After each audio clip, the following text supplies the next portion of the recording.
offers a masterclass for those students that has an IQ over 140. The school is also letting the students take quite much personal responsibility. Students offer help with the homework for those students who want help, but the school has 2 long school days, and sometimes so the big part of the students skip the homework help.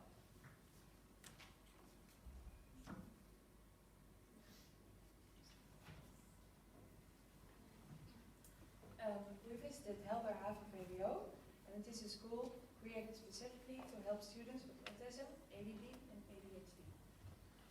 The school helps their students gain personal skills and confidence to go to their regular schools again. Because their students are coming and going from the school quite a lot, like going to different schools and they have the confidence, they have mentors on hand to help students find the motivation to do this change. At the school they have quite small classes, which gives the teacher more time with the student, which means they can give them more help and the help that they need. But also the teachers are really motivated and want the best for pupils, and that has to do with that all the teachers really want to go there instead of go to a normal school.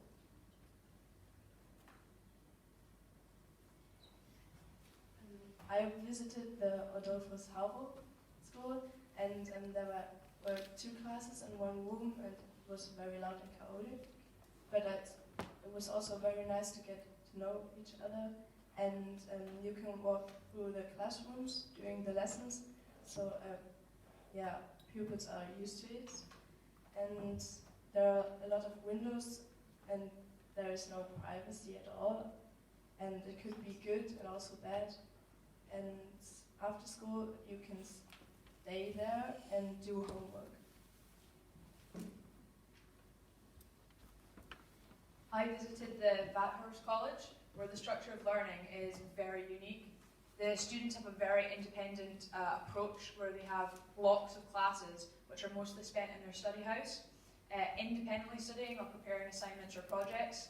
The teachers give instructions or actually teach for only maybe 20 minutes for 1 class twice a week. So the rest of their 90-minute classes are spent on their own, practicing and learning themselves. The teachers also float around though to answer questions, and you're able to study other classes whilst maybe you're in maths, you can actually do English.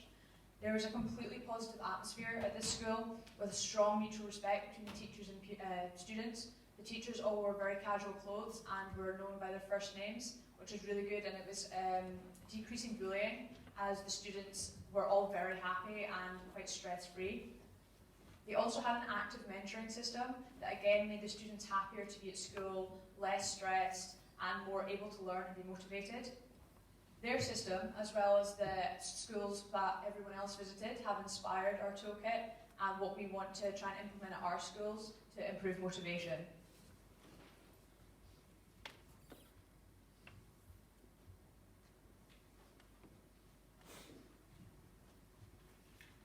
So our first idea to improve motivation are personal mentors and mini mentors. Some schools have mentors already and it works well. In Sweden they have a professional mentor. In Scotland there are mentors, but the Scottish people don't see them very often, so this has to be improved. In Germany they don't have a mentor, but after this presentation I would like to have one. In the Netherlands everyone has a mentor, and there are also mini mentors. So in some countries it has to be improved. We thought about some solutions, but first we will explain you what a mentor does. Each pupil is assigned to a teacher or mini mentor, and a mini mentor is a pupil from the school, and they also help the younger ones. And the teachers and students check up on the school and also personal issues. And when there's a problem, the pupil can go to their mentors, and there are also scheduled meetings once a month. Students feel supported and don't feel isolated anymore because they can talk about everything with their mentor, like social problems, school problems, and more. They also have less stress because their mentor helps them manage and motivates them. There are some problems. because there isn't enough time. It costs a lot of extra money, and some teachers don't want to be a mentor. And our first solution for staff and pupil support is that it's less stressful for the mentors because the responsibility is split up between staff and pupils, and the mini mentors will be passionate and that's nice for the younger pupils. It's optional. Pupils can choose, but encouraged, and it helps unmotivated pupils to get motivated. And the solution for the money problem is that it's part of the job, and they have to do it. So it's expected of the staff and the pupils. And the pupils who will do the mini mentors will receive an award for being a mini mentor, and it will motivate them to do it. And the time problem, we thought of making a part of the timetable, and we have a meeting once a week. If the pupils don't want to go there, if there's no problem, they don't have to go, and they have to say if they want to come or not. So if no one wants to talk to the mentor, he or she can do something else.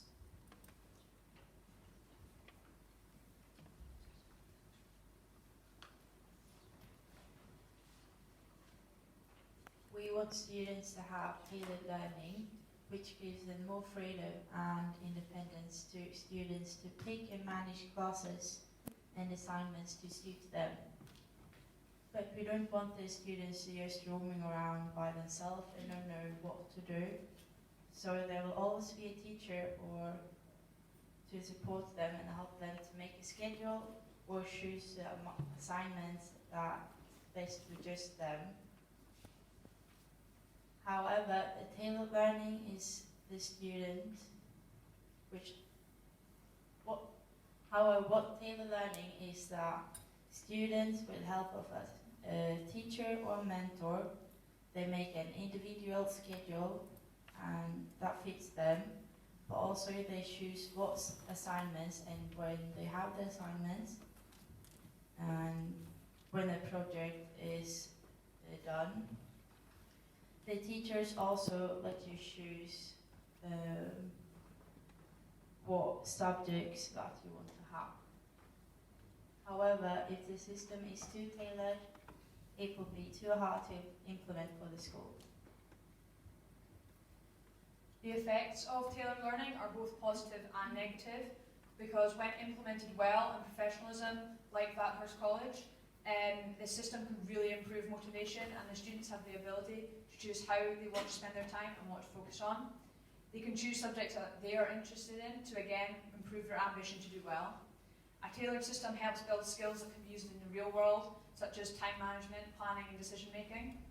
However, having complete freedom can be overwhelming and actually demotivating for students, because if they don't know where to start or don't know what to do, getting started with a project can actually be really hard. It's really important that this system then has an emphasis on teacher support and making sure that pupils aren't just left on their own but have the freedom to choose what they'd like to do. To implement this project would also be difficult, as schools without tailored learning at the moment would experience a really big change and a lot of criticism and may not be approved by some authorities and governments, which concludes the idea that this theory might be better in theory rather than practice. However, we think that tailored learning are for everyone.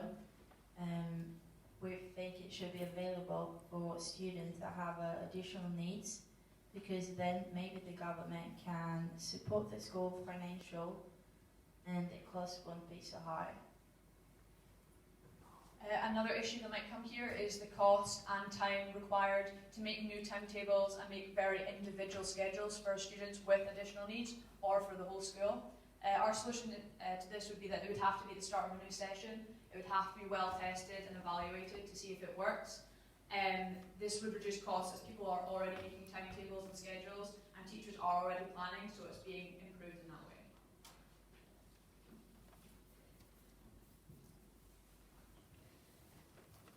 We think another way that students could be motivated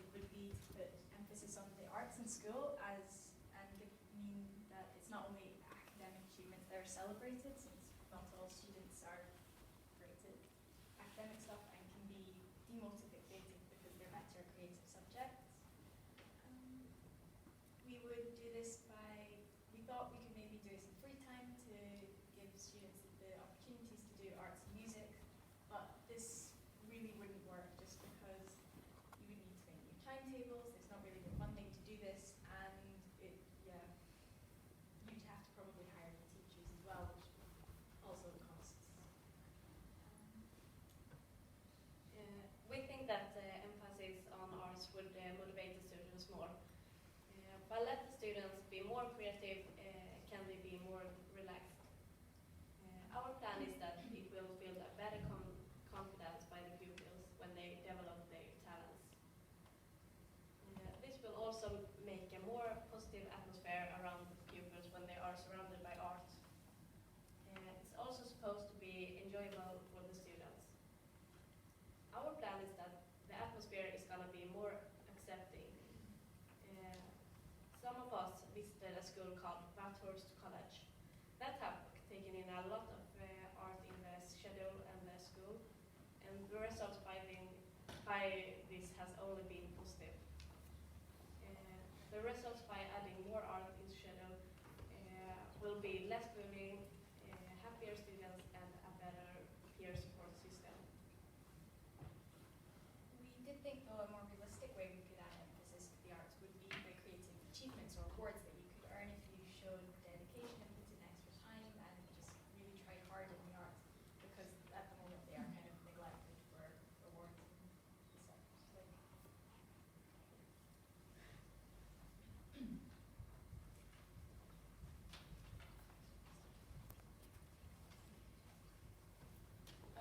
Another way to improve motivation is to improve the study periods in study rooms. So we thought of study rooms where they could be focused on their work, so it should be quiet, silent in the room, and there shouldn't be like things around them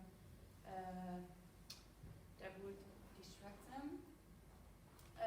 We would also provide support in their work from teachers. They will walk around in the room and they will help you whenever you need it. We also give you the choice of study, so you can choose yourself which subject you want to study on, because one subject is harder than the other for some people.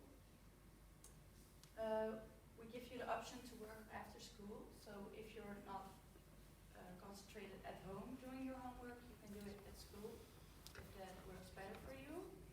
And we also provide peer teaching. In some schools it could be paid, but that's not possible in all, because there's just not the money for it. But peer teaching means that older students will help the younger, or younger help the older, but that's, yeah, that probably wouldn't happen. So, yeah.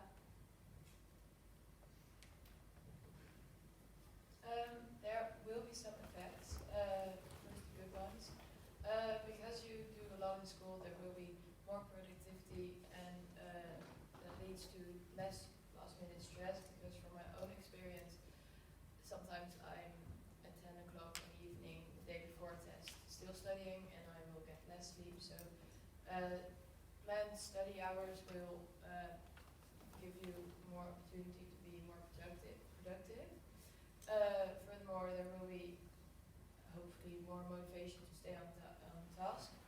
And last, you will have more free time after school, because you have done a lot in those periods to study. However, there will be some bad effects, or there are some bad effects. It already exists, and you have to think about, are we able to change those already existing study periods with some new rules? It also has to be supported by the pupils, because if they don't study in those hours will be not worthless, and it will, just has no effect. is it realistic to implement and implement it on all schools in every country? We have to think about that. So how we're gonna do it? Well, no, not how we're gonna do it. Well, just like the process. So the study hours will be compulsory. So the students have to be there. Also the demotivated students have to be there. And we think they will be motivated by having to study, so it will help them. And looking at time and costs, it won't take time or cost more because every new school year there's going to be a new timetable. So we'll just like put it in the new ones. So not in the middle of a year, but when a new school year starts. And the benefits outweigh the costs. So yeah. So to conclude, we are very aware that some of our ideas are more realistic to implement than others, but we believe that with the correct support, that our mentoring and study period proposals especially can be very beneficial to all our schools. And though we may face some barriers, we do think our proposals could be very successful in promoting motivation through both teacher and peer support. Thank you.